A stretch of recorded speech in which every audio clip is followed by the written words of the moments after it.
How about that? 11 years down the line and the high street didn't die. Crazy, eh?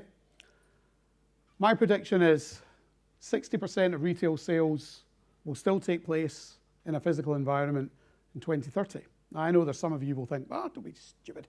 Earlier on, I placed a vote and I said it was going to be 50 or 60% online. Bear in mind, we're only at slightly less than 20 at the moment across all retail categories. So that's a long way to go. As Charles Darwin said, it's not the strongest of the species that survives, nor the most intelligent, but the one most responsive to change. I really do believe that if you need to be 100% sure, you'll be 100% late. And unfortunately, if you have a cast back over the last 11 years, these are some of the guys that went out of business. Some of them reformed in different guises. What was wrong with those businesses?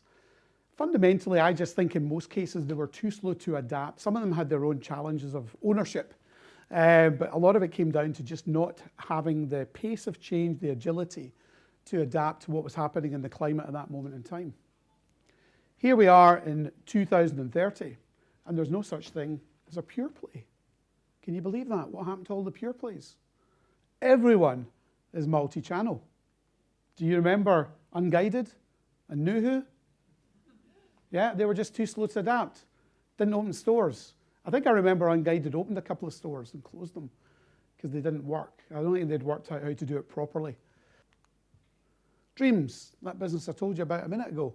This is going way back, 13, 14 years ago when they started to adopt that approach. Mike Logue, who was the CEO at the time, when he took the business over, they were losing money. In fact, they were almost bust. And he turned it around by taking data and turning it into insight. And what happened? He added, within a couple of years, he added £100 million to the top line of the business, and he added £50 million to the bottom line. And he turned it around from a loss-making, almost bankrupt business into a profitable organization. So being customer-centric pays, without a shadow of a doubt.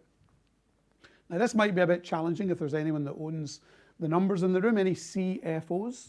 Sales, profit, footfall, and other key performance indicators provide insight into your performance.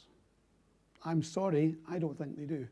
I think they tell you how you're doing, but they don't tell you why you're doing how you're doing, basically. These are the outputs, they're not the inputs. So the sorts of things that we started, these successful businesses that we're talking about started to measure are things like customer satisfaction, net promoter scores, contact center feedback. Believe it or not, 63% of customers don't like calling a contact center, they'd rather clean the toilet. But for those that do, sentiment analysis on Facebook and other channels. What are they saying about you in social media environments? What's your engagement like on social media? And what about ratings and reviews? What are they saying about your products and your services? And then customer churn and retention rates. These are the things that I believe are some of the metrics that really helped our customer-centric businesses to thrive over the last decade. What about this myth? I kept hearing this 10 years ago.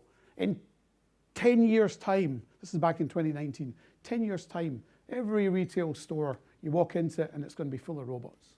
No human beings, you're going to be served by robots. Well, you can make your own mind up on that one, but I really do believe that's BS. I believe robots have a part to play. The part to play is heavy lifting. It's doing, manual tasks, things that can make the business more productive, maybe that can improve the supply chain, can restock the shelves, can keep the stores clean. But we still need human beings, don't we, to ultimately deliver the experience and that tacticity that customers are looking for.